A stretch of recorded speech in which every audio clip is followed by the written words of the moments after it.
मैं एक ऐसे व्यक्तित्व से आपसे परिचय करा रहा हूँ जिन्होंने पूर्वांचल की पूरी भूमिका इस एनसीआर में बनाई है। जब इक्के दुक्के लोग इस शहर में घूमा करते थे, उनके पास कई प्रश्नवाचक चिन्ह घूमते रहते थे, उसमें कोई पूछने वाला व्यक्ति नहीं हुआ करता था। उसके साथ दो कदम चल करके एक अपनी मुहिम पर चलने का कोई व्यक्ति ने काम किया है। उस व्यक्ति का नाम अशोक श्रीवास्तव है। अशोक श्रीवास्तव जी ने पूर्वांचल को एक ऐसी अहम भूमिका से जोड़ते हुए एक ऐसी दिशा दशा दी है कि आज पूर्वांचल का व्यक्ति बड़ी शान से जीता है। और अशोक श्रीवास्तव जी बिहार की भूमि से पहुंच करके गाजियाबाद में अपनी अलख जमाए हैं और उनके पास कई विद्यालय हैं, उनके पास कई काम करने के दस्ते हैं जिनमें पूर्वांचल के लोगों को विशेष रूप से भूमिका दी जाती है। और वो एक राजनीतिक पार्टी से भी जुड़े हैं जिसका एक अच्छा भविष्य दिख रहा है। वो राजनीतिक पार्टी सुभाषवादी समाजवादी पार्टी, जिसका सुभाष पार्टी, जिसकी अपनी अलग भूमिका है। और यही नहीं, वो लोगों को देख करके एक अलग व्यवसाय में जोड़ने का कार्य करते हैं। और भोजपुरी विश्व इकाई के भी वो अध्यक्ष हैं। और आइए उनसे रूबरू कराते हैं आज के दिन कि पूर्वांचल की भूमिका वास्तव में क्या होगी जब हम आगे चलेंगे। चलिए बता दें आप।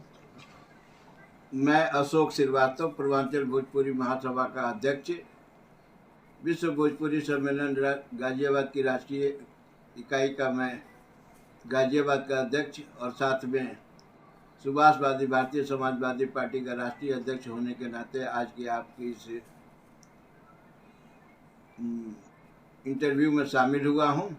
आपका प्रश्न है पूर्वांचल पर बेस्ट, जितने भी प्रश्न हैं उनका जवाब देते हुए मुझे हर्ष है कि मैं 50 साल पूर्व गाजियाबाद में आया था और पूर्वांचल के लोगों में जो उनकी अपनी कठिनाई थी, जो उनका भाईचारा था, उन सब बातों को मद्देनज़र रखते हुए उनको एकजुट करने का काम मैंने किया।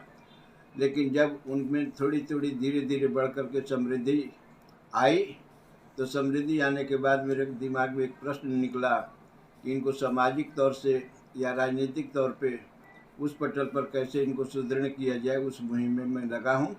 और मैं समझता हूँ कि निश्चित रूप से हम कामयाब हो गए और पूर्वांचल के सभ्यता और संस्कृति को कायम रखते हुए इस इलाके में सामाजिक और राजनीतिक प्रतिष्ठा कैसे मिले, इसके लिए मैं प्रयास करता रहूँगा। लेकिन एक प्रश्न खड़ा होता है कि जब पूर्वांचल के लोग यहाँ कम थे तो पूरब के यहाँ पर विधायक हो जाते थे और करीब पार्षदों की बात की जाए तो 10-15 पार्षद भी होते थे। अब 100 पार्षदों की लिस्ट है और पूर्वांचल के लोग काफ़ी हैं, उसके बावजूद भी न तो हमारा पार्षद हो पाता है, न विधायक हो पाता है। और पूर्वांचल जो है निरीह प्राणी की तरह से इधर उधर देखता रहता है। इसका क्या कारण है? गाजियाबाद क्षेत्र में जो एक जागरूकता की बात है, राजनीतिक जागरूकता के लिए जितने भी राजनीतिक पार्टियां हैं उसमें काफ़ी बदलाव आया है, काफ़ी जागरूकता आई है, जिसकी वजह से जो पूर्वांचल के लोग हैं उनमें भी एक जागरूकता धीरे धीरे आई है और वो किसी न किसी पार्टी के साथ जुड़े हुए हैं।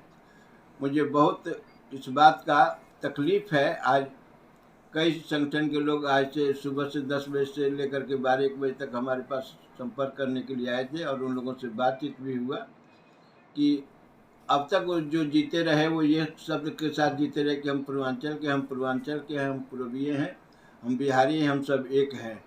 लेकिन आज जब राजनीतिक पटल पर उनको देखा गया तो पूर्वांचल शब्द उनके दिमाग से निकल गया और किसी पार्टी की बात करने लगे। अच्छी बात है कि वो पार्टी की बात कर रहे हैं, लेकिन मेरी बात उन लोगों से यही हुई कि अगर पार्टी की बात करनी है तो केवल पार्टी की ही बात करें, हम पूर्वांचल की बात करना छोड़ दें। और नहीं तो अगर पूर्वांचल की बात करनी है तो पूर्वांचल के लोग किसी भी पार्टी में रह करके राजनीतिक मंच पर अपनी कैसे पहचान बना सके, इसके लिए पूर्वांचल का जो भी आदमी खड़ा होता है, चाहे पार्षद का हो, चाहे MLA MP का हो, उसमें हम लोग को योगदान देना चाहिए। जब पूर्वांचल के नागरिकों की बात आती है, वोट की बात आती है, तो कोई कहता है हम 8 लाख हैं, कोई कहता है 15 लाख हैं, कोई कहता है 12 लाख है। लेकिन अभी पूर्वांचल के लोग भी कुछ खड़े हुए निर्दल के रूप में, चाहे आपकी पार्टी के रूप में, पूर्वांचल का विशेष रूप से महत्व है। तो वो वोट कहाँ चला जाता है पूर्वांचल के नाम पर, जो हम आप कहते हैं कि हम इतने हैं, हमारी संख्या इतनी है, उस संख्या बल को कैसे काउंट किया जाए? देखिए, इसको निगेटिव लेकर के मत चलिए। पूर्वांचल के लोगों में राजनीतिक जागरूकता आई है, लेकिन अभी जो जिस पार्टी का वातावरण ज़्यादा ऊंचा है, जिसका ग्राफ ऊंचा उठ गया है, उसके साथ वो लोग लग गए।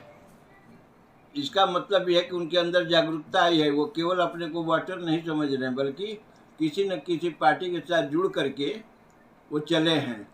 अब बात यह है कि वो ये समझने लगे कि हम लोगों की पार्टी कौन सी है और कौन सी पार्टी पूर्वांचल के लोगों को भलाई कर सकती है, उसके साथ कैसे जुड़े, एक मुहिम खड़ा हुआ है। और इस लड़ाई में हम लोग चल रहे हैं। हम लोग के साथ जो भी कार्यकारिणी के लोग हैं वो सब लोग चल रहे हैं, और मैं पूरा विश्वास दिलाता हूँ कि हम इसमें कामयाब होंगे, क्योंकि पूर्वांचल में जो पूर्वी उत्तर प्रदेश है वहाँ पर हमने काफ़ी दौरा किया, और दौरा करने के बाद जो हम लोगों की पार्टी को 2,23,000 वोट मिला है, उसमें 90% पूर्वांचल में ही मिला है। तो पूर्वांचल के लोगों में एक विश्वास जगी है। जब वहाँ जगी है तो निश्चित रूप से वो आंधी पश्चिमांचल में भी आएगी और हम यहाँ भी कामयाब होंगे। ये चल रहा है अभी गाजियाबाद और पूर्वांचल उत्तर प्रदेश का चुनाव आपने देखा। अभी दिल्ली के एमसीडी के चुनाव होने वाले हैं, क्या आपकी वहाँ भूमिका होगी? और काफ़ी लोगों से बातचीत हुई, वो कहते हैं कि दिल्ली प्रदेश से जिसका डंका बजता है वो धीरे धीरे पूरे भारत में आ जाता है। इसमें आपकी क्या सोच है?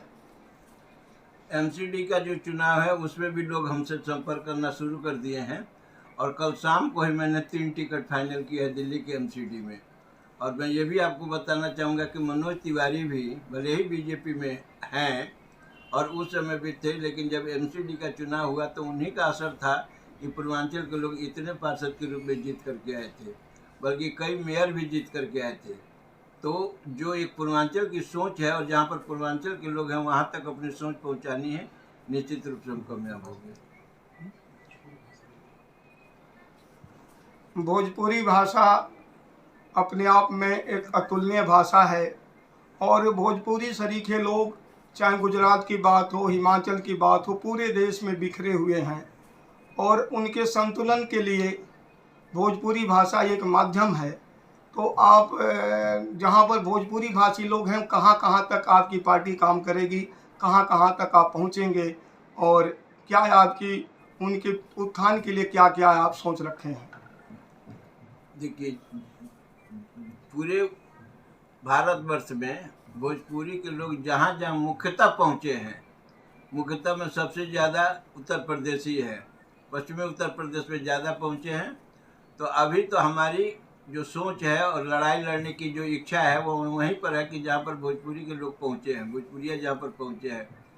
उसमें रहने वाले लोग बिहार में रहते हैं, पश्चिमी उत्तर प्रदेश में रहते हैं, पूरे उत्तर प्रदेश में रहते हैं, दिल्ली में रहते हैं, हरियाणा में रहते हैं, पंजाब में रहते हैं। तो जहाँ पर भोजपुरी भाषी लोग हैं वहाँ पहुँचने का मन है। गुजरात में भी रहते हैं, बॉम्बे में भी रहते हैं। तो धीरे धीरे हम अपना पैर फैलाएंगे, और जैसे जैसे कामयाबी मिलती जाएगी हम आगे बढ़ते जाएंगे। बहुत बहुत धन्यवाद। अभी हम बात कर रहे थे अशोक श्रीवास्तव जी से, जिन्होंने सभी क्षेत्र में पूरब से आने वाले व्यक्ति को एक रास्ता, एक व्यवस्था देने की बात की है। हमने देखा है ऐसे व्यक्ति से मिलकर के एक पूर्वांचल का एक नया उत्थान का एक नया अध्याय स्थापित होता है। ऐसे अध्याय से मिलकर के हम पुनः पूर्वांचल को जिंदाबाद बोलते हैं। जय पूर्वांचल।